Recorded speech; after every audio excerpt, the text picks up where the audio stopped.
Hello everybody, welcome to this new lecture in the thermal physics series.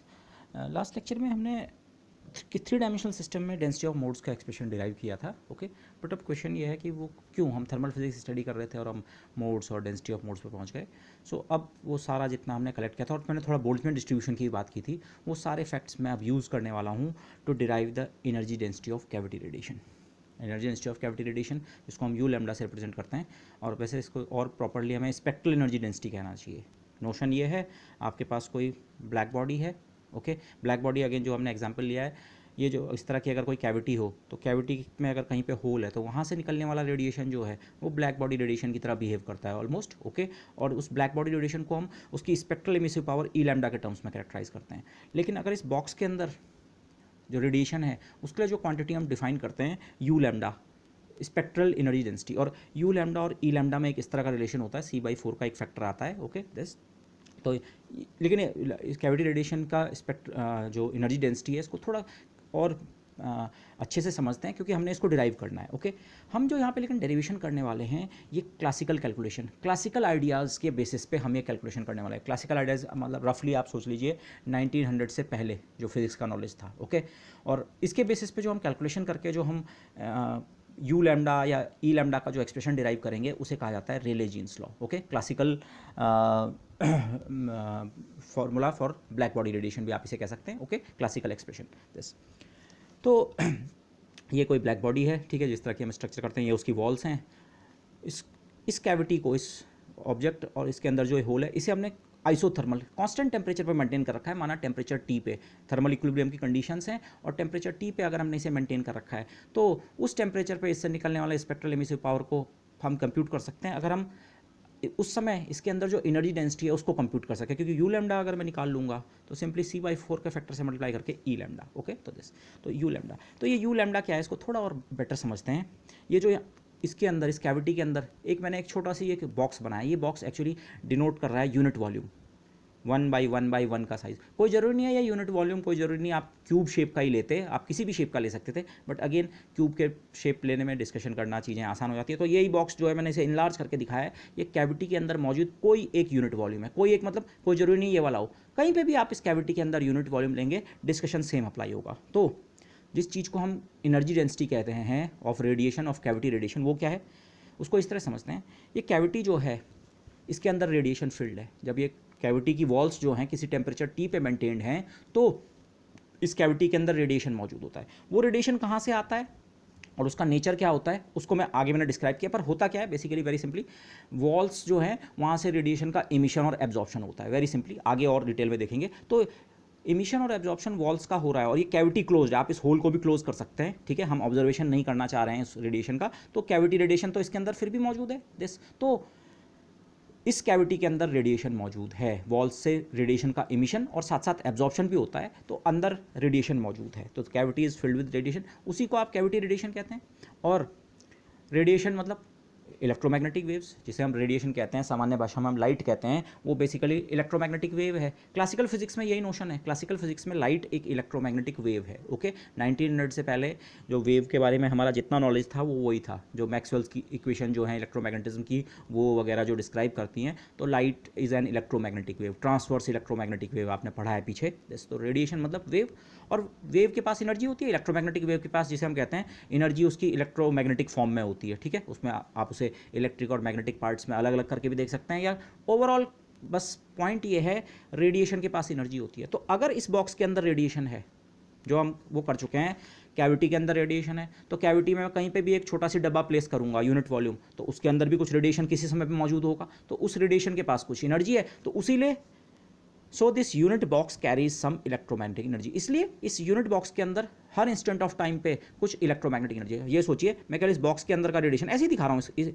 Lines का ऐसा कोई मतलब नहीं है, बट इसके अंदर रेडिएशन मौजूद है, रेडिएशन वेव, वेव के पास एनर्जी, तो इस बॉक्स के अंदर कुछ एनर्जी है। So this unit box carries some electromagnetic energy, electromagnetic form में है एनर्जी, एनर्जी है। या इसको हम इस तरह से कह रहे हैं अब, the radiation inside the box carries some energy. Box में एनर्जी कहाँ से है, उसमें के अंदर जो रेडिएशन है उसके पास ये एनर्जी है। ओके दिस, माना किसी इंस्टेंट पे जो बॉक्स के अंदर टोटल एनर्जी का अमाउंट है वो है ई टोटल बॉक्स, ये मैंने ऐसे ही नाम ले लिया।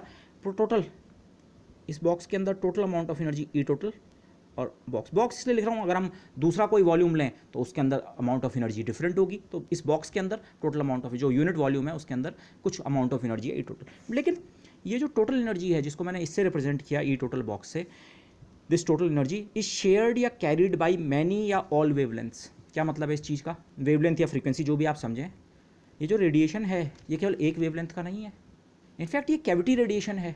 और पीछे हम आर्ग्यू कर चुके हैं कैविटी रेडिएशन या उससे जो करस्पॉन्डिंग फिर वो जब ऑब्जर्वर उसे ऑब्जर्व करता है, जिसे आप ब्लैक बॉडी रेडिएशन कहते हैं, वो एक कंप्लीट स्पेक्ट्रम होता है, कंटिन्यूस स्पेक्ट्रम होता है, कंप्लीट होता है। इन प्रिंसिपल उसमें सारी की सारी वेवलेंथ और सारी की सारी फ्रीक्वेंसी मौजूद होती हैं। तो ये जो बॉक्स के अंदर भी जो रेडिएशन है ये केवल एक पर्टिकुलर वेवलेंथ लैम्डा या करस्पॉन्डिंग एक फ्रीक्वेंसी न्यू का नहीं है, सारी पॉसिबल वेवलेंथ्स इन प्रिंसिपल 0 से इन्फिनिटी तक की सारी वेवलेंथ्स हो सकती हैं, और करस्पॉन्डिंगली फ्रीक्वेंसीज़ की भी पूरी रेंज हो सकती है 0 टू इन्फिनिटी। तो इसके अंदर जो एनर्जी जिसे हम कह रहे थे कि हाँ रेडिएशन के कारण यहाँ एनर्जी है, तो वो एनर्जी में लैम्डा इक्वल टू 0 वेवलेंथ वाले रेडिएशन का भी कंट्रीब्यूशन है, लैम्डा इक्वल टू 1 वाले का भी, 2 वाले का भी, 1000 वाले का भी, 10,000 वाले का भी, एंड सो। तो पूरी जो वेवलेंथ रेंज है, सारे का सारा रेडिएशन जो मौजूद है इस बॉक्स के अंदर, उसके कारण तो इस बॉक्स में इतनी एनर्जी है, ई बॉक्स टोटल।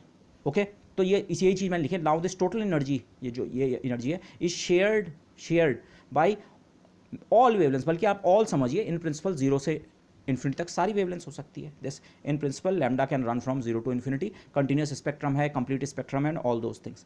तो अब यू लैम्डा की जो डेफिनेशन है, हम केवल यू लैम्डा डिफाइन नहीं कर रहे हैं, आप बाद में यू लैम्डा को अलग से डिफाइन कर सकते हैं, मैं u lambda d lambda define कर रहा हूँ।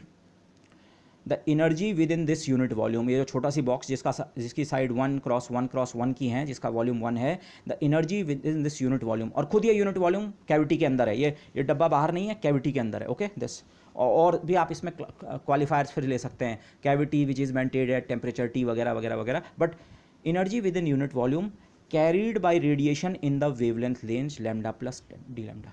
इस बॉक्स के अंदर सारी वेवलेंथ के रेडिएशन मौजूद है।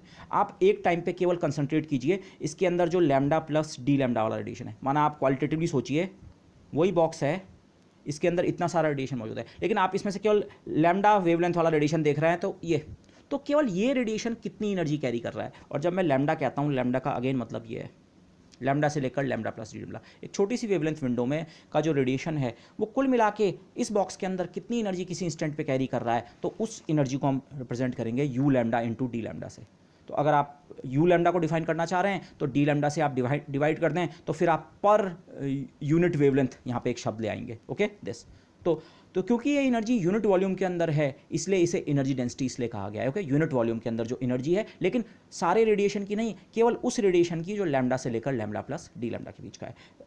क्वालिटेटिवली आप ऐसा समझ सकते हैं, ये मैंने लैम्डा वेवलेंथ दिखाई है, 0 वेवलेंथ, 1 वेवलेंथ, 2 वेवलेंथ, 3 वेवलेंथ, और फिर मैंने ब्रेक किया है क्योंकि ये इनफाइनाइट लेंथ का होना है इस स्केल में, क्योंकि यहाँ इन्फिनिटी। तो ये, लेकिन आप एक छोटी सी वेवलेंथ विंडो को देख रहे हैं, केवल इस बॉक्स के अंदर इस वेवलेंथ का रेडिएशन भी है, ये वाला भी है, ये वाला भी है, ये सारे इन प्रिंसिपल सारी वेवलेंथ का रेडिएशन है, लेकिन आप केवल एक छोटी वेवलेंथ विंडो पे कंसंट्रेट कर रहे हैं, लैम्डा से लेकर लैम्डा प्लस डी। तो इस वेवलेंथ रीजन के बीच का जितना रेडिएशन कुल मिला के है, वो कुल मिला के जितनी एनर्जी कैरी कर रहा है वो है u lambda d lambda. Okay, तो यू लैम्डा, तो इनफैक्ट जिस चीज़ को मैंने ई टोटल बॉक्स लिखा था वो अब आप कंप्यूट कर सकते हैं। ई टोटल बॉक्स मतलब उस बॉक्स के अंदर इस पॉइंट से लेकर इस पॉइंट तक, इस पॉइंट मतलब 0 वेवलेंथ से लेकर इन्फिनिटी वेवलेंथ तक का जो सारा रेडिएशन है वो कुल मिला के कितनी एनर्जी कैरी कर रहा है। तो अगर आपको एक छोटी वेवलेंथ विंडो के अंदर की एनर्जी पता है, तो ऐसे ही एक दूसरी विंडो लो, दूसरी वेवलेंथ पे, तीसरी विंडो, चौथी विंडो, पांचवी विंडो, उन सब के एनर्जी कंट्रीब्यूशन को अगर आप ऐड कर देंगे तो आपको total energy in the box मिल जाएगी। और कंटिन्यूस केस में ऐड करने का मतलब इंटीग्रेशन करना। ये जो यू लैम्डा डी लैम्डा का फैक्टर है, अगर मैं इसे 0 से इन्फिनिटी तक इंटीग्रेट कर दूँ यहाँ से यहाँ तक, तो यही मुझे क्या देगा, अच्छा कुल मिला के ये क्वालिटेटिवली इस बॉक्स के अंदर एक बार मैंने केवल ये देखा, रेडिएशन तो सारा था, रेड भी, ग्रीन भी, ब्लू भी, अल्ट्रावायलेट भी, इंफ्रारेड भी, रेडियो वेव्स भी। एक बार मैंने केवल रेड वेवलेंथ और उससे थोड़ा ऊपर की वेवलेंथ पे फोकस किया कि रेड वाला रेडिएशन कितनी एनर्जी ला रहा है, कैरी कर रहा है। फिर ग्रीन वाले को अलग से देखा, ब्लू वाले को अलग से देखा, तो अलग अलग वो यू लैम्डा डी लैम्डा है। और सबको अगर आप ऐड कर दें, जितना पॉसिबल रेडिएशन इसके अंदर है, सबकी एनर्जीज को ऐड कर दें, तो आपको ये नंबर मिल जाएगा। तो हमें इस नंबर में इंटरेस्ट नहीं है, हमारा इंटरेस्ट इसी में है, u lambda d lambda. Lambda से लेकर lambda plus d lambda wavelength region का जो रेडिएशन है वो यूनिट वॉल्यूम के अंदर कितनी एनर्जी कैरी कर रहा है, वो होगा u lambda d lambda. Okay, this. और वो आपको क्लियर है कि मुझे टोटल एनर्जी में इंटरेस्ट क्यों नहीं है, किस सेंस में नहीं है भाई। यू लैम्डा अगर मेरे पकड़ में आ गया, इसे हम डिराइव कर पाए, तो ये इंटीग्रेशन करके मैं टोटल एनर्जी तो बड़े आराम से निकाल सकता हूँ। तो ये इंपॉर्टेंट है दिस, ओके दिस। और एक और आर्ग्यूमेंट यहाँ पे किया जा सकता है, थर्मोडायनेमिक्स से बड़ा इजी है, बट वैसे भी आप क्वालिटेटिवली भी समझ सकते हैं। जब ये कैविटी और ये सारा सिस्टम इक्विलिब्रियम में है, जब हम इक्विलिब्रियम कहते हैं हमारा मतलब बेसिकली है थर्मल इक्विलिब्रियम, बॉडी का पूरे का टेम्परेचर कांस्टेंट है और टाइम के साथ चेंज नहीं हो रहा है। तो अगर हमारी जो ऑब्जेक्ट है वो कैविटी जो है वो अगर थर्मल इक्विलिब्रियम में है, तो एक शब्द तो मैं आगे इस्तेमाल करूँगा, स्टैंडिंग वेव्स। हम यहाँ कह रहे हैं कि कैविटी के अंदर रेडिएशन मौजूद होता है, लेकिन वो कैविटी के अंदर जो रेडिएशन एक्चुअली होता है वो उस समय स्टैंडिंग वेव्स की फॉर्म में होता है। रेडिएशन तो है, रेडिएशन वेव होती है, बट जैसे वेव्स आप जानते हैं ट्रैवलिंग वेव्स भी होती हैं, प्रोग्रेसिव वेव्स भी होती हैं और स्टैंडिंग वेव्स भी होती हैं। तो जिस समय कैविटी थर्मल इक्विलिब्रियम की स्टेट में होगी, टेम्परेचर T उसका मेंटेन हमने कर रखा है, तो उस समय उसके अंदर जो रेडिएशन है वो स्टैंडिंग वेव्स फॉर्म कर रहा होगा। ओके, तो स्टैंडिंग वेव्स मतलब नॉर्मल मोड्स, वो डेंसिटी ऑफ मोड्स की कैलकुलेशन इसी पर्पज से की गई थी, क्योंकि इस समय अगर आप उस कैविटी रेडिएशन की किसी प्रॉपर्टी को समझना चाह रहे हैं, निकालना चाह रहे हैं, बेसिकली किसको, उसकी एनर्जी डेंसिटी को, तो फिर आपको उसके डेंसिटी ऑफ मोड्स से डील करना पड़ेगा। तो डेंसिटी ऑफ मोड्स का एक्सप्रेशन इसीलिए हमने पिछले लेक्चर में 1, 2 और लास्ट में 3 डायमेंशनल केस में इतना डिटेल में जाके स्टडी किया था। ओके दिस, लेकिन ये जो पॉइंट ये है, इस यू लैम्डा की वैल्यू जो है ये पूरे कैविटी या इनक्लोजर के अंदर कांस्टेंट होगी। कांस्टेंट होने का मतलब आप इसी टाइप का एक बॉक्स यहाँ पे ले लें, 1 × 1 × 1 का, या कोई जरूरत नहीं, आप यही लें, माना आपने एक स्फीयर लिया जिसका वॉल्यूम ठीक 1 यूनिट के बराबर है, 1 unit volume, 1 unit volume, 1 unit volume. आप कहीं पे भी कैविटी के अंदर और किसी भी शेप का इस प्रकार का एक बॉक्स लेंगे तो यू लैम्डा चाहे यहाँ मेजर करो, चाहे यहाँ मेजर करो, चाहे यहाँ मेजर करो, सब जगह पर क्या होगा, बराबर होगा। ओके, तो दिस, तो कहीं पे के लिए भी आप कैलकुलेशन कर सकते हैं दिस, तो यू लैम्डा कांस्टेंट है। लेकिन अब ये सवाल, इस सवाल को थोड़ा और अच्छे से आंसर करते हैं। ये रेडिएशन आता कहाँ से है? कैविटी के अंदर रेडिएशन है, लेकिन तो उसके कारण एक यूनिट वॉल्यूम, हर यूनिट वॉल्यूम में भी कुछ रेडिएशन है, तो लेकिन ये रेडिएशन आता कहाँ से, जनरेट कैसे होता है, और इस रेडिएशन का नेचर क्या है? वैसे इसका हल्का आंसर मैं आपको दे चुका हूँ। रेडिएशन जो जनरेट होता है वॉल्स से इमिट या एब्जॉर्ब होता है, और दूसरा उसका नेचर का मतलब मेरा ये था स्टैंडिंग वेव्स। लेकिन इसको और डिटेल में देखते हैं कि जो ये कैविटी रेडिएशन जिस चीज़ को हम कह रहे हैं ये कहाँ से आता है, ओरिजिनेट कहाँ से हो रहा है और उसका नेचर क्या है। तो आंसर रहा ये, यहाँ पे हम अपना आंसर दे रहे हैं क्लासिकल इलेक्ट्रोमैग्नेटिक थ्योरी के बेसिस पे। अगेन सोचिए, आप 1900 से पहले इस काम को कर रहे हैं, तो उस समय तक आपके पास केवल लाइट, जिसे हम कहते हैं इलेक्ट्रोमैग्नेटिक वेव, उसे हम कहते हैं क्लासिकल इलेक्ट्रोमैग्नेटिक थ्योरी, लाइट की क्लासिकल इलेक्ट्रोमैग्नेटिक थ्योरी। तो क्लासिकल इलेक्ट्रोमैग्नेटिक थ्योरी के हिसाब से जिसे आप रेडिएशन कह रहे हैं और जिसे हम सामान्य भाषा में लाइट कहते हैं, वो एक वेव है। और वेव भी वो किस प्रकार की होती है, ट्रांसवर्स। लाइट एक ट्रांसवर्स वेव है जिसमें डायरेक्शन ऑफ प्रोपगेशन के परपेंडिकुलर इलेक्ट्रिक और मैग्नेटिक फील्ड्स वाइब्रेट करते हैं। ओके, ये आप जानते हैं कि ये है। एक दूसरा नोशन जो है, ये शायद आपने नहीं पढ़ा होगा, लेकिन ये आप सीधे वो कर सकते हैं। क्लासिकल इलेक्ट्रोमैग्नेटिक थ्योरी के बेसिस पे अगर आपके पास कोई चार्ज पार्टिकल है और वो चार्ज पार्टिकल अगर एक्सेलरेट कर रहा है तो फिर वो रेडिएशन को इमिट करता है। रिमेंबर दिस, ये माना है कोई क्यू चार्ज है, ये स्टेशनरी है, तो ये रेडिएशन इमिट नहीं करेगा। ये कांस्टेंट वेलोसिटी से भी अगर चल रहा है तभी भी ये रेडिएशन इमिट नहीं करेगा।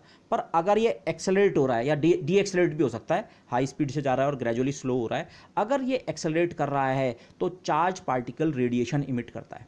तो जो हम ये बात अभी करना चाह रहे हैं कि कैविटी की वॉल से रेडिएशन निकलता है, वहाँ से इमिट होता है, तो उस इमिट होने का रीज़न ये है।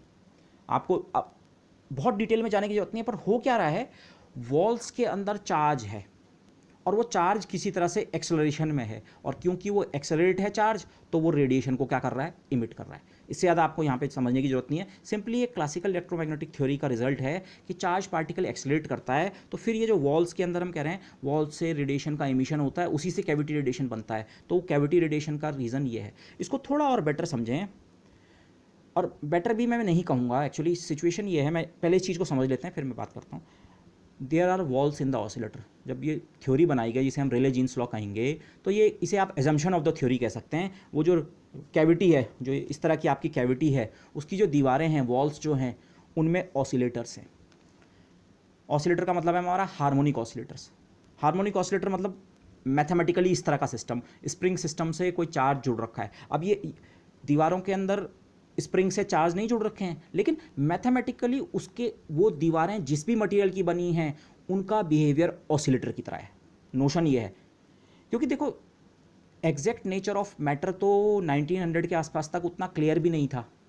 इलेक्ट्रॉन की खोज तो हो भी चुकी थी, बट बाकी एलिमेंट्री पार्टिकल्स और जो एटम का स्ट्रक्चर होता है, रदरफोर्ड मॉडल और बाद में बोर मॉडल, वो तो 1900 के बाद आया। तो जब क्लासिकल फिजिक्स ये फॉर्म हो रही थी, ये वाला रेले जीन्स लॉ वगैरह फॉर्म कर रहे थे, तो हल्का फुल्का नोशन ये था, तो लोगों ने इस आइडिया के बेसिस पे एक आइडिया से दूसरा आइडिया कनेक्ट करके वो किया।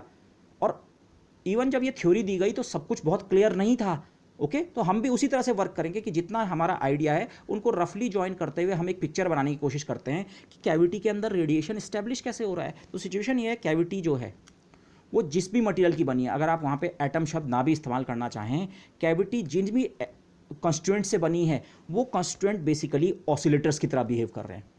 लेकिन वो ऑसिलेटर जो है, नॉर्मल ऑसिलेटर में क्या होता है, आपका कोई मास होता है, स्प्रिंग से अटैच्ड है और वो इस तरह का मोशन करता है। और जब इस तरह के मोशन होता है, सिंपल हार्मोनिक मोशन जिसे आप कहते हैं, ऑसिलेशन जिसे आप कहते हैं सामान्य भाषा में, तो उस ऑसिलेशन के दौरान इस मास का जो मोशन होता है वो एक्सेलरेटेड होता है। अब इस मास पे अगर साथ साथ चार्ज भी हो तो तब जो ये अपने ऑसिलेशंस परफॉर्म कर रहा है, इस ऑसिलेशन के दौरान ये एक्सेलरेटेड भी है। और अगर ये एक्सेलरेटेड है तो ये रेडिएशन को क्या करेगा, इमिट। तो हमें बस इतनी पिक्चर ध्यान में रखनी है। 1900 के आसपास लगभग यही सिचुएशन थी कि आपकी कैविटी जिस भी मटेरियल की बनी है, लोहे की बनी है, लकड़ी की बनी है और टाइटेनियम की बनी है, कि थर्ड मटेरियल बनी है, फोर्थ मटेरियल किसी की भी बनी है, वो जिस भी कॉन्स्टिट्यूएंट से बनी है, आप उसको एटम्स ना भी बोलें, वो जिस भी कॉन्स्टिट्यूएंट से बनी है, वो कॉन्स्टिट्यूएंट्स बेसिकली ऑसिलेटर्स की तरह बिहेव करते हैं। और ऑसिलेटर का मतलब हमारा ये है, ऑसिलेशन इस समय चार्ज पार्टिकल का हो रहा है। तो अगर ऑसिलेटर्स इन वॉल्स हैं, और ऑसिलेटर इन वॉल को हम एक दूसरा नाम भी कहते हैं टेक्निकली, उसे हम कहते हैं electric dipole, oscillating electric dipole. Okay, इसको रफ सिचुएशन आप ये समझिए, वॉल्स में पॉजिटिव चार्ज भी है और नेगेटिव चार्ज भी है। अगर आप एटम के कंसेप्ट की तरह नहीं भी सोच रहे हैं तो वॉल्स के अंदर आपके पास पॉजिटिव और नेगेटिव चार्ज दोनों हैं। अब अगर ये पॉजिटिव और नेगेटिव चार्ज के बीच की डिस्टेंस फिक्स होती तभी भी आप इसे एक इलेक्ट्रिक डाइपोल कहते। पर अगर ये सिस्टम ऑसिलेट कर रहा है, ऑसिलेट करने का सिंपल मतलब ये है प्लस और माइनस के बीच की डिस्टेंस लगातार चेंज हो रही है, बढ़ रही है, घट रही है, बढ़ रही है, घट रही है, एक्सेलरेटेड मोशन हो रहा है किसी फ्रीक्वेंसी से, प्लस माइनस इस तरह के ऑसिलेशन हो रहे हैं। तो अगर ये इस तरह का ऑसिलेशन हो रहा है तो ये कभी चार्जेस के बीच की डिस्टेंस बढ़ रही है और कभी चार्जेस के बीच की डिस्टेंस कम हो जा रही है। और इलेक्ट्रिक डाइपोल मोमेंट जिसे आप कहते हैं वो चार्जेस की वैल्यू और उनके बीच की डिस्टेंस के मल्टीप्लिकेशन के बराबर होते हैं।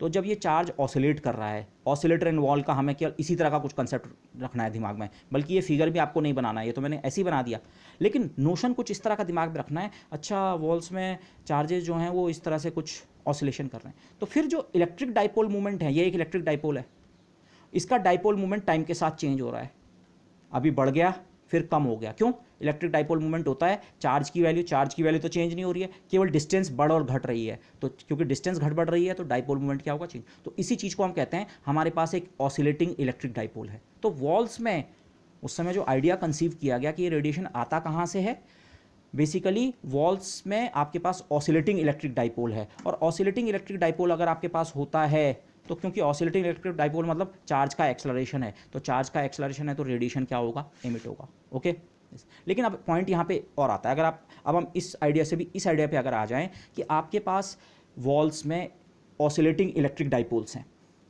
तो ऑसिलेटिंग इलेक्ट्रिक डाइपोल की जो प्रॉपर्टी है, अगेन वो क्लासिकल थ्योरी में लोगों ने इसे बहुत डिटेल में वर्कआउट कर रखा है कि अगर आपके पास एक ऑसिलेटिंग इलेक्ट्रिक डाइपोल है जिसकी फ्रीक्वेंसी न्यू, तो उसे इस आगे से मैं इस चीज़ को सिंपली ऑसिलेटर कहूँगा। आगे से जब मैं कहता हूँ कि वॉल्स में ऑसिलेटर मौजूद हैं, तो वॉल्स में ऑसिलेटर का मतलब क्या है, ऑसिलेटिंग इलेक्ट्रिक डाइपोल। ओके, और मैथमेटिकल मॉडल आप उसको इस तरह से सोच सकते हैं, आपको दो अलग अलग चार्ज भी सोचने की जरूरत नहीं है, plus minus, simply charge spring type के सिस्टम से जुड़ा हुआ है। स्प्रिंग टाइप का सिस्टम का मतलब ये है उसका कुछ एक्सेलरेशन है, बस सिंपली ये मतलब है। तो पहले तो मैंने केवल एक लाइन ये लिखी कि एक्सेलरेटेड चार्ज क्या करता है, रेडिएट। लेकिन अगर आप इलेक्ट्रिक डाइपोल की थ्योरी को वर्कआउट करें तो वहाँ हम ये शो कर सकते हैं, वहाँ हमें पता लगता है कि अगर जो इलेक्ट्रिक डाइपोल है उसकी फ्रीक्वेंसी अगर न्यू है, ऑसिलेटर ऑफ फ्रीक्वेंसी न्यू अगर मेरे पास है, तो it can emit as well as absorb radiation of frequency nu. यहाँ तक तो केवल ये लाइन केवल ये कह रही थी अगर चार्ज पार्टिकल एक्सेलरेट कर रहा है, ये चार्ज पार्टिकल है, एक्सेलरेट किया, तो ये इस लाइन को आप रेडिएशन समझिए, इससे रेडिएशन निकलता है किसी फ्रीक्वेंसी का। लेकिन इलेक्ट्रिक डाइपोल में अगर हम बात करें, अगर आपके पास कोई इलेक्ट्रिक डाइपोल टाइप का सिस्टम है, ये केवल सिंबॉलिक है, इलेक्ट्रिक डाइपोल टाइप का सिस्टम है, इसमें ये चार्ज पार्टिकल भी जब मोशन करता है तो ये हमेशा एक्सेलरेशन में होता है। लेकिन अब सिचुएशन ये है, ये अगर इस हार्मोनिक ऑसिलेटर की फ्रीक्वेंसी न्यू है, इसकी फ्रीक्वेंसी ऑफ ऑसिलेशन न्यू है इस ऑसिलेटर की, तो ये पर्टिकुलर जो इलेक्ट्रिक डाइपोल वाला ऑसिलेटर है ये न्यू फ्रीक्वेंसी का रेडिएशन इमिट भी कर सकता है। जिस फ्रीक्वेंसी का ऑसिलेटर है उसी फ्रीक्वेंसी का रेडिएशन इमिट भी करता है, लेकिन कभी कभी ये इसी फ्रीक्वेंसी के रेडिएशन को एब्जॉर्ब भी कर लेता है। तो केवल ये नहीं है कि केवल इमिट करता है, जो हमारा ऑसिलेटर्स इन द वॉल्स हैं, जो कि बेसिकली ऑसिलेटिंग इलेक्ट्रिक डाइपोल्स हैं, वो न्यू फ्रीक्वेंसी का ऑसिलेटर इन द वॉल वो न्यू फ्रीक्वेंसी के रेडिएशन को इमिट भी करता है और एब्जॉर्ब भी करता है। और इमिट और एब्जॉर्ब का मतलब क्या है, फिर से सिचुएशन सोचिए, ये मेरा ऑसिलेटिंग इलेक्ट्रिक डाइपोल का एक मॉडल है, इस तरह से हम दिमाग में सोच रहे हैं। तो ये हल्के आयाम से दोलन कर रहा है, स्मॉल एम्पलीट्यूड से दोलन कर रहा है, तो इस समय इसकी जो एनर्जी है वो कम है। लेकिन अगर ये बाहर से एनर्जी एब्जॉर्ब कर ले, माना इस पर्टिकुलर ऑसिलेटर की फ्रीक्वेंसी न्यू है 1000 हर्ट्ज, तो 1000 हर्ट्ज का ऑसिलेटर पहले कम एम्पलीट्यूड से वाइब्रेट कर रहा है, वाइब्रेट तो कर रहा है पर अपनी मीन पोजीशन से बहुत ज़्यादा दूर नहीं जा रहा है ये। और फिर अगर ये न्यू फ्रीक्वेंसी के रेडिएशन से एनर्जी एब्जॉर्ब करे, ये हम पहले यहाँ पे इसको फैक्ट आपको मैं बता चुका हूँ, क्लासिकल इलेक्ट्रोमैग्नेटिक थ्योरी ये शो करती है कि अगर न्यू फ्रीक्वेंसी का ऑसिलेटर है तो वो न्यू फ्रीक्वेंसी के रेडिएशन से एनर्जी एब्जॉर्ब कर सकता है। तो अगर ये न्यू फ्रीक्वेंसी के रेडिएशन से एनर्जी एब्जॉर्ब करे तो अब इसकी एनर्जी बढ़ जाएगी, और क्लासिकल ऑसिलेटर की एनर्जी बढ़ने का मतलब होता है उसका एम्पलीट्यूड बढ़ जाएगा। फ्रीक्वेंसी में फ़र्क नहीं पड़ेगा, ऑसिलेटर की ओरिजिनल फ्रीक्वेंसी न्यू है, न्यू फ्रीक्वेंसी के रेडिएशन से ही उसने और एनर्जी ली, एनर्जी एब्जॉर्ब की, उसका एम्पलीट्यूड ऑफ वाइब्रेशन बढ़ गया, ये एम्पलीट्यूड ऑफ ऑसिलेशन बढ़ गया। और इसकी रिवर्स प्रोसेस भी हो सकती है, अगर यही ऑसिलेटर लार्ज एम्पलीट्यूड से ऑसिलेट कर रहा है, फ्रीक्वेंसी न्यू है, तो किसी टाइम ये अपनी एनर्जी का थोड़ा सी पार्ट न्यू फ्रीक्वेंसी के रेडिएशन की फॉर्म में इमिट कर सकता है, न्यू फ्रीक्वेंसी के रेडिएशन को अपनी एनर्जी दे सकता है, ऐसे बोले, या ऐसे भी बोल सकते हैं न्यू फ्रीक्वेंसी का रेडिएशन ही इमिट करता है, जिस भी फॉर्म में आप बोलें। तो फिर अपनी एनर्जी ऑसिलेटर की कम हो जाती है और वो बाकी एनर्जी रेडिएशन की फॉर्म में चली जाती है। एनर्जी का कंजर्वेशन हमेशा होगा। ऑसिलेटर की एनर्जी बढ़ सकती है अगर वो रेडिएशन से एनर्जी ले ले, और ऑसिलेटर की एनर्जी कम हो सकती है अगर वो रेडिएशन की फॉर्म में एनर्जी को इमिट कर दे। बट पॉइंट ये है, इंपॉर्टेंट पॉइंट ये है, अगर न्यू फ्रीक्वेंसी का ऑसिलेटर है तो वो केवल न्यू फ्रीक्वेंसी के रेडिएशन के साथ एनर्जी शेयर करेगा। शेयर का मेरा मतलब है इमिट या एब्जॉर्ब जो भी करे। 1000 हर्ट्ज का ऑसिलेटर है तो कैविटी के अंदर जो 1000 हर्ट्ज वाला रेडिएशन है ये केवल या तो उसे इमिट करेगा या उसे एब्जॉर्ब करेगा। कैविटी के अंदर सारा रेडिएशन मौजूद है, 1002 हर्ट्ज वाला भी है, तो 1002 वाला कहाँ से आ रहा है? अरे वॉल के अंदर ऐसे ऑसिलेटर भी होंगे जिनकी फ्रीक्वेंसी 1002 है। ओके, तो walls have oscillators of all possible frequency. ये मतलब नहीं है यहाँ पे हमने कहीं ऐसा नहीं कहा कि वॉल में केवल एक फ्रीक्वेंसी का ऑसिलेटर है, वॉल्स में ऑल पॉसिबल फ्रीक्वेंसी के ऑसिलेटर हैं। इन प्रिंसिपल 0 से इन्फिनिटी फ्रीक्वेंसी तक के सारे ऑसिलेटर्स मौजूद हैं। ओके, अब लेकिन वो उनका जो डिस्ट्रीब्यूशन है वो किस तरीके का है? बोल्ट्जमैन या कैनोनिकल। बोल्ट्जमैन या कैनोनिकल डिस्ट्रीब्यूशन मैंने आपको बताया था। अगर किसी सिस्टम में बहुत सारे पार्टिकल्स हैं और सिस्टम इक्विलिब्रियम में है तो कितने पार्टिकल किसी पर्टिकुलर एनर्जी वाले होते हैं, वो तो वही चीज़ यहाँ पे आएगी। ठीक है, वॉल्स में ऑसिलेटर्स तो सारे हैं पर किसकी संख्या कितनी है, इसको मैंने सिंबॉलिकली यहाँ पे ऐसे दिखाया है। वॉल में मैंने एक फ्रीक्वेंसी न्यू लिखी, अब न्यू फ्रीक्वेंसी मैंने 2-3 जगह पे लिखी है, न्यू और न्यू 4 जगह पे लिखी है। 4 का कोई मतलब नहीं है, न्यू फ्रीक्वेंसी का एक ऑसिलेटर दीवार में मौजूद है, दूसरा भी है, तीसरा भी है, चौथा भी है, न्यू फ्रीक्वेंसी के कुछ ऑसिलेटर्स हैं। तो इस कैविटी के अंदर जो न्यू फ्रीक्वेंसी का रेडिएशन होगा वो केवल इन ऑसिलेटर्स से इंटरेक्ट कर रहा होगा। इन ऑसिलेटर्स के साथ इंटरेक्ट करके इमिट और एब्जॉर्ब की प्रक्रिया लगातार चल रही है। फिर वॉल्स में ही किसी दूसरी फ्रीक्वेंसी न्यू डैश वाले ऑसिलेटर भी है। न्यू डैश वाले मैंने कितने 2 या 3 जगह दिखाए हैं, न्यू डैश 2 जगह दिखाया है। हर ऑसिलेटर का नंबर बराबर नहीं है, उनका नंबर कम या ज़्यादा वो बाद में हम बोल्ट्जमैन डिस्ट्रीब्यूशन से पता कर लेंगे किस फ्रीक्वेंसी के कितने ऑसिलेटर हैं। पर पॉइंट ये है, वॉल्स में न्यू फ्रीक्वेंसी के ऑसिलेटर्स जो हैं वो केवल न्यू फ्रीक्वेंसी के रेडिएशन से इंटरेक्ट करते हैं, उसके साथ एनर्जी शेयर करते हैं। शेयर करने का मतलब यह है एनर्जी उसे दे सकते हैं या उससे एनर्जी ले सकते हैं। वॉल्स में किसी दूसरी फ्रीक्वेंसी न्यू डैश के ऑसिलेटर भी है। न्यू डैश वाले कैविटी के अंदर जो न्यू डैश फ्रीक्वेंसी का रेडिएशन है उसके साथ ये इंटरेक्ट कर रहे हैं। ऐसे ही न्यू बार को मैंने लिखा है, न्यू बार का केवल मैंने एक दिखाया है। हो सकता है इस फ्रीक्वेंसी के ऑसिलेटर दीवार में कम हो, क्यों कम या ज़्यादा है वो बाद में बोल्ट्जमैन डिस्ट्रीब्यूशन से पता लगेगा, लेकिन अलग अलग फ्रीक्वेंसी के सारी, और इन प्रिंसिपल 0 से इन्फिनिटी तक सारी पॉसिबल फ्रीक्वेंसीज़ के ऑसिलेटर्स आपके दीवार में मौजूद है। सबकी पॉपुलेशन बराबर नहीं है, पॉपुलेशन बाद में बात करेंगे, बट सारे हैं। तो पर्टिकुलर फ्रीक्वेंसी के ऑसिलेटर्स उस पर्टिकुलर फ्रीक्वेंसी के कैविटी रेडिएशन के लिए रिस्पॉन्सिबल हैं। वेरी रफली मैं ये कह सकता हूँ। हम जब ये सवाल पूछ रहे थे कैविटी के अंदर ये रेडिएशन आया कहाँ से, तो पहले मैंने सिंपली कहा था हाँ इमिट या एब्जॉर्ब होते हैं, पर अब हम उसे और वो कर सकते हैं। कैविटी की वॉल्स जो हैं उसमें ऑसिलेटर्स मौजूद हैं, vibrating electric dipole, oscillating electric dipole आप उन्हें और बेटर कह सकते हैं। और वो जो न्यू फ्रीक्वेंसी का ऑसिलेटर है वो न्यू फ्रीक्वेंसी के रेडिएशन को लगातार एब्जॉर्ब भी करते जा रहे हैं और इमिट भी करते जा रहे हैं। Okay, this is the situation. So ये ध्यान रखेंगे, ये लाइन मैंने फिर से लिखी है। वॉल्स में ऑसिलेटर सारे हैं, न्यू फ्रीक्वेंसी का भी है, कोई दूसरी फ्रीक्वेंसी न्यू डैश का भी है, न्यू डबल डैश का भी है, न्यू बार, जो आप अलग अलग नाम देना चाहें। और इन प्रिंसिपल सिंपली आप कह सकते हैं nu running from zero to infinity. ठीक है, सारी फ्रीक्वेंसी के ऑसिलेटर। लेकिन फिर से ये पॉइंट ध्यान रखें, radiation of frequency new interacts only with oscillator of frequency new. Cavity में जो न्यू फ्रीक्वेंसी का रेडिएशन, अगर यहाँ कोई 1000 हर्ट्ज का रेडिएशन है, और इनफैक्ट होगा, रेडिएशन यहाँ कंप्लीट होता है, कैविटी रेडिएशन कंप्लीट होता है, मतलब उसमें सारी वेवलेंथ और सारी फ्रीक्वेंसी मौजूद होती हैं। तो यहाँ अगर 1000 हर्ट्ज का रेडिएशन इसके अंदर मौजूद है तो वो वॉल्स में केवल जो 1000 हर्ट्ज वाले ऑसिलेटर होंगे उनसे इंटरेक्ट कर रहा होगा। इंटरेक्ट करने का मतलब उनको या तो एनर्जी दे रहा होगा या उससे एनर्जी ले रहा होगा। ऐसे ही यहाँ अगर 2000 हर्ट्ज का एक रेडिएशन है तो वॉल्स में जो 2000 हर्ट्ज के ऑसिलेटर्स हैं केवल उनके साथ इंटरेक्ट कर रहा है, एंड सो ओके। और अब ये बहुत मोस्ट इंपॉर्टेंट पॉइंट है जिसे हम कैलकुलेशन में आगे इस्तेमाल करेंगे। ये सब तो क्वालिटेटिव आइडिया थे, ये आपने समझने के लिए, पर जब आप डेरिवेशन कर रहे हैं तब आपको जिस फैक्ट की जरूरत पड़ेगी वो एक इंपॉर्टेंट फैक्ट ये है, जब इक्विलिब्रियम सिचुएशन है, और इक्विलिब्रियम हम शुरू से कह चुके हैं कि हम थर्मल इक्विलिब्रियम की सिचुएशन में चीज़ों को देख रहे हैं। कैविटी का जो वॉल्स हैं वो कांस्टेंट टेम्परेचर T पे हमने मेंटेन कर रखी है, वो टेम्परेचर टाइम के साथ चेंज नहीं हो रहा है, तो उसी को मैं इक्विलिब्रियम कह रहा हूँ। तो जब कैविटी में इक्विलिब्रियम कंडीशंस इस्टेब्लिश हो रखी होंगी, इक्विलिब्रियम होने का मतलब क्या है? इक्विलिब्रियम होने का मतलब आप ये मत समझिए कि कुछ नहीं हो रहा है, एनर्जी का एक्सचेंज अभी भी हो रहा है। इसको इस तरह सोचिए, केवल अब मैं न्यू फ्रीक्वेंसी के उसकी बात करूं, न्यू फ्रीक्वेंसी के जितने ऑसिलेटर्स हैं उनको मैंने एक जगह पे दिखा दिया। वो एक जगह पे नहीं है, पूरे में डिस्ट्रीब्यूटेड होंगे बट सिंबॉलिकली। और ये न्यू फ्रीक्वेंसी का रेडिएशन, न्यू फ्रीक्वेंसी का भी रेडिएशन सारी डायरेक्शंस में जा रहा होगा बट सिंबॉलिकली, ये केवल इसके साथ इंटरेक्ट कर रहा है। इंटरेक्ट करने का मतलब ये है थर्मल इक्विलिब्रियम में ये कभी कभी इसको एनर्जी दे भी रहा होगा और कभी कभी इससे एनर्जी ले भी रहा होगा। बट अगर सिस्टम थर्मल इक्विलिब्रियम में है तो जितना औसत एनर्जी ये इसे दे रहा होगा किसी टाइम, उतनी औसत एनर्जी से वापस भी मिल रही होगी। तो इसका मतलब दोनों की एनर्जीज पे कोई फर्क नहीं पड़ रहा होगा। तो इक्विलिब्रियम होने का मतलब ये नहीं है कि एनर्जी का एक्सचेंज रुक गया है। न्यू फ्रीक्वेंसी का रेडिएशन न्यू फ्रीक्वेंसी के ऑसिलेटर्स के साथ अभी भी एनर्जी शेयर कर रहा है, पर औसत तौर पे जितनी एनर्जी वो ऑसिलेटर्स को देता है उसी टाइम में उतनी एनर्जी ऑसिलेटर्स से उसे वापस भी मिलती है। तो एनर्जी का बैलेंस है, तो इक्विलिब्रियम में ये होता है।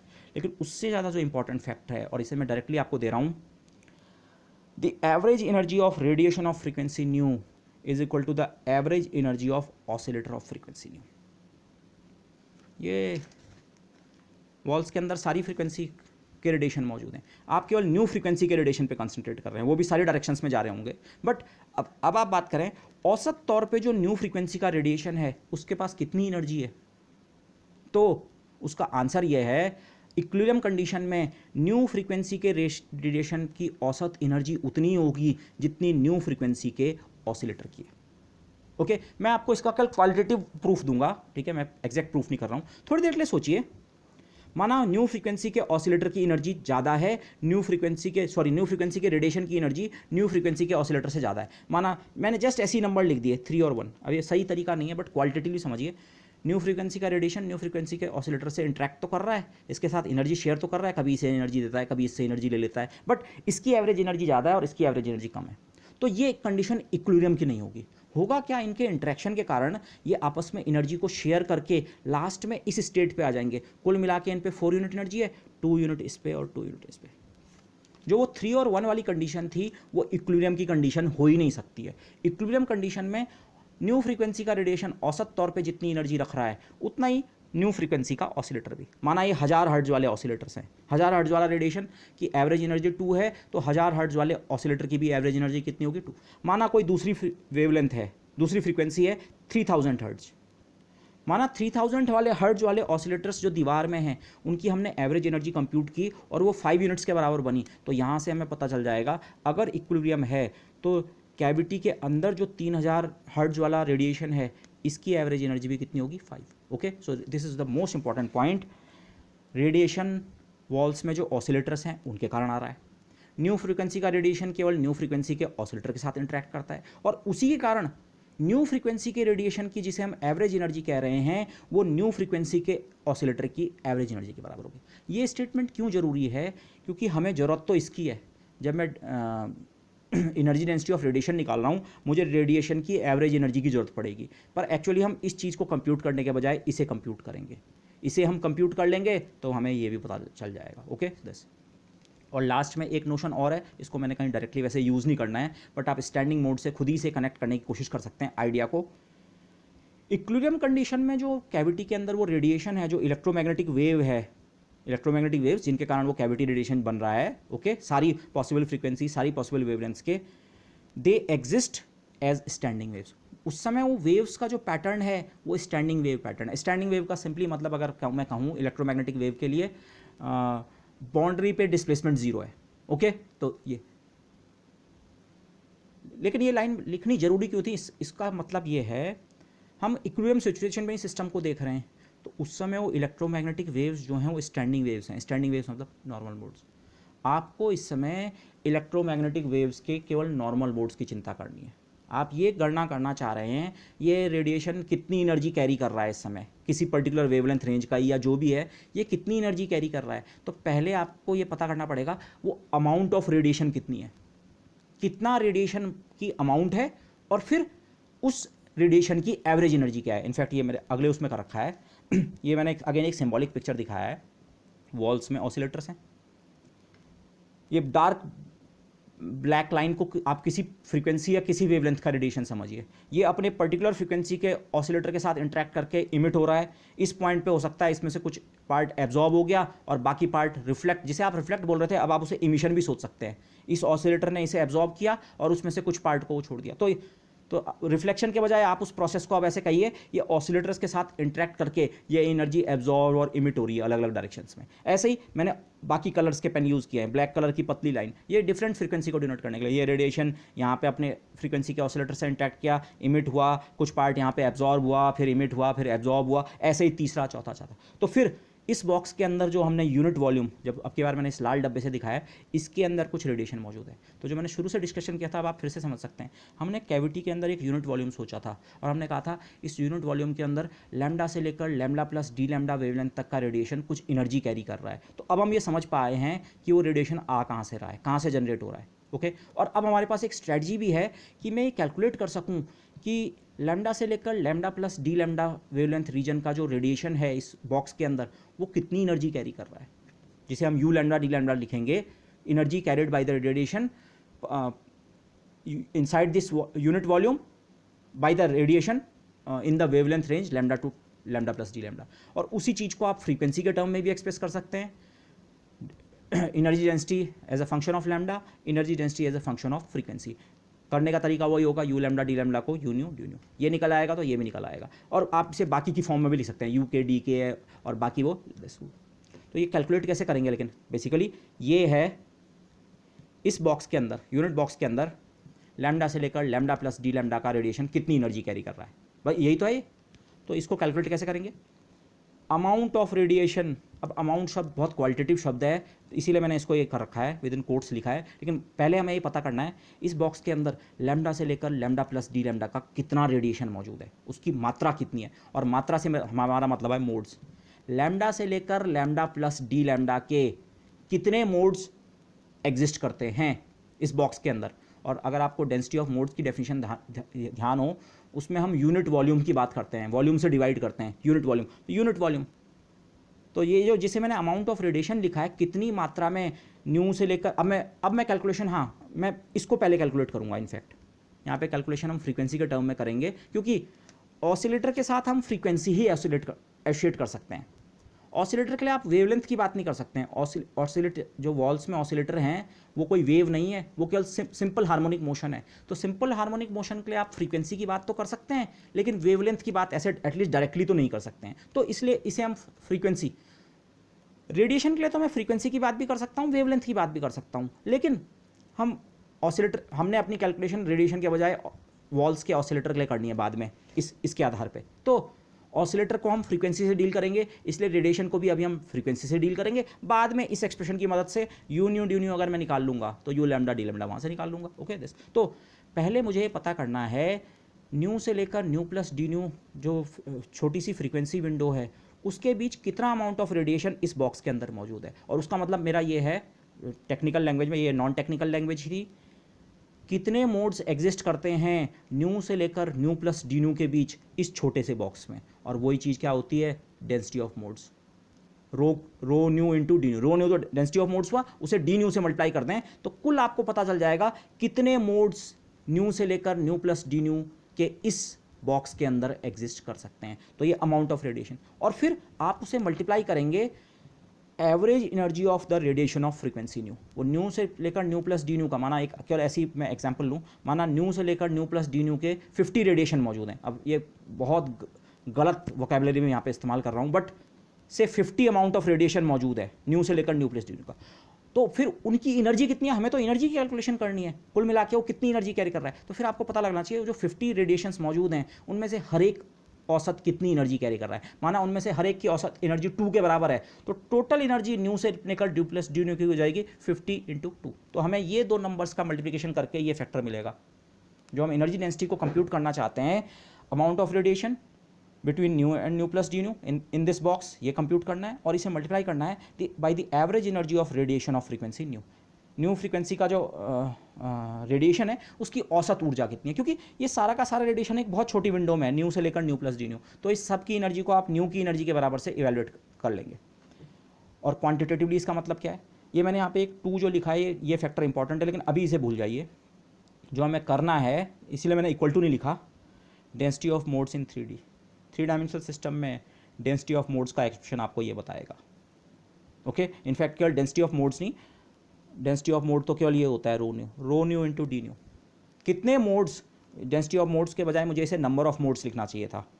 कितने मोड्स मौजूद हैं न्यू से लेकर न्यू प्लस डी न्यू के बीच, उसी को मैंने अमाउंट ऑफ रेडिएशन लिखा था। कितने मोड्स मौजूद हैं और साथ साथ हर एक मोड या हर एक रेडिएशन की एवरेज एनर्जी कितनी है। लेकिन जो मैंने यहाँ पे आर्ग्यूमेंट किया था, मैं न्यू फ्रीक्वेंसी के रेडिएशन की एवरेज एनर्जी को निकालने के बजाय न्यू फ्रीक्वेंसी के ऑसिलेटर की एवरेज एनर्जी भी निकाल सकता हूँ, ये दोनों बराबर हैं। तो मैं जो एक्चुअल कंप्यूटेशन करूँगा वो इस चीज़ की करूँगा, एनर्जी निकालूंगा न्यू फ्रीक्वेंसी के ऑसिलेटर की, और ये सिंबल मैंने आपको बताया था, ये हम एवरेज के लिए इस्तेमाल करते हैं, average energy of the oscillator of frequency new.